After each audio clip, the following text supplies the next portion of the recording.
Salut à tous, vous l'aurez compris, aujourd'hui c'est un moment de nostalgie. Que de bons moments j'ai passé sur ces jeux-là. Ça me donne un petit coup de vieux, honnêtement. Là, franchement, là, sur le coup, j'ai pris un coup de vieux. Parce que je me rappelle, j'avais 8 ans, 9 ans, je jouais à Double Dragon 2, je jouais à Mario 3. D'ailleurs, j'ai jamais réussi à le finir. Ça fait bizarre. Ça fait bizarre d'y retrouver. Alors, on prend un coup de vieux, franchement, quand on joue à ça. Voilà. Donc aujourd'hui, je vous présente une petite console rétro. Elle coûte 12 euros. 12,42 €. C'est le petit lien d'achat, donc ça vient de Gearbest. Voilà. J'ai vu ça, je me suis dit, tiens, ça pourrait être sympa. 12,42 €, c'est rien. Donc, en gros, on va regarder un peu le contenu de la boîte. Donc, il y a une batterie de 150 mAh qui est fait pour durer 6 heures. Ça, c'est les données données par le site. Maintenant, moi, honnêtement, bon, faut avoir envie hein, d'y jouer pendant 6 heures d'affilée. J'ai essayé de faire jouer ma fille. Au bout d'une heure et demie, elle m'a dit ah, papa, ben, une heure et demie en plusieurs fois. Papa, non, non. Donc, du coup, voilà. Voilà, donc du coup, je pouvais pas vous dire vraiment une autonomie, surtout qu'il n'y a pas de barre d'autonomie. Il n'y a pas de barre d'autonomie du tout. Donc, le câble de rechargement, le câble pour recharger la télé, on verra après. Donc, ça ressemble, voilà, à 2 gouttes d'eau à une mini Game Boy, tout simplement. Donc, faudra pas voir la qualité de luxe, hein. C'est 12 euros encore une fois. Bouton Start, bouton Select, la croix. Donc, conception, c'est correct. C'est pas sans sas, mais c'est correct. Le petit haut-parleur, les 4 boutons. Là, c'est le bouton pour revenir au menu central. Donc, le menu, on a anglais, chinois, entrée. Et on y retrouve 168 jeux. Des plus grands classiques aux moins connus. Donc là, je vous ai montré 2-3 jeux pour vous montrer. Il y a des contrats, il y a plein de jeux. Donc je vais pas vous mettre la liste des 168. Ou sinon, je vous la passe vite fait. Voilà, vous mettrez la vidéo au ralenti. Et vous verrez du coup les 168 jeux que compose cette console. Quid de la légalité du produit? En fleur test et ses limites.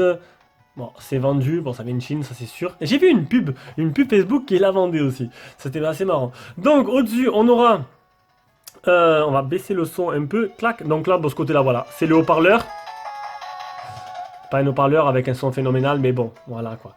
Le port jack, tout simplement. Alors on dirait qu'il n'y a rien à l'intérieur, c'est ça qui est marrant.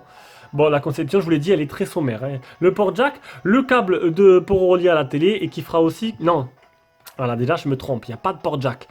Ce port jack là, c'est pour brancher à la télé qu'on va voir juste après. Ici, le câble de rechargement. Tout simplement là, on l'éteint et on l'allume. Et c'est tout. Et à l'arrière, on aura la trappe batterie avec une batterie de 150 mAh. Voilà. Donc, bon, c'est 12 euros. C'est pas trop cher. C'est pas trop mal. Ça a l'air de bien marcher pour l'instant. On va directement passer à la télé, voir ce que ça donne. Et de retour. Et voilà, la petite... on voit pas du tout. Attendez, tac. Voilà, ce sera mieux. Voilà, je suis branché avec le petit câble sur la télé, ce qui fait une mini console de jeu emportée partout. Et graphiquement, c'est pas si dégueulasse que ça. Allez, on va faire une petite partie de Mario. Ah, ce Mario-là, franchement, je pense que c'était l'un des meilleurs. Et l'image n'est pas vraiment dégueulasse, hein. Franchement, je m'attendais à pire. Ah, c'est sûr que sur plein écran, c'est vraiment, vraiment, vraiment super agréable. J'ai l'impression d'avoir une Nintendo tout simplement.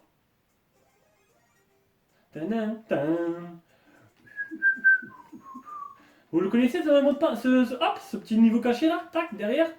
Hop, on en passe dans l'envers du décor et voilà, je suis dans l'envers du décor. Hop, merde. Comment on fait pour repartir derrière? Voilà. Bon, c'était un petit moment caché, je sais plus où il faut aller après. Ah ouais, je l'avais presque fini ce jeu. Franchement, c'est un régal. Ça donne envie de l'avoir toujours à côté de soi quand on part, je sais pas, à l'hôtel, quand on part en vacances. Ça peut être toujours utile et toujours sympathique. La jouabilité, elle est franchement pas mal. Franchement, pas mal du tout. La manette, ben, du coup, la console fait office de manette de jeu, mais vachement pratique. Et du coup, ça donne une utilité supplémentaire plutôt agréable pour seulement 12 euros. Donc voilà, c'était une petite présentation très rapide de cette petite console de jeu portable. Ciao ciao, je pense qu'on se retrouvera pour une prochaine, enfin, je pense même c'est sûr qu'on se retrouvera pour une prochaine vidéo.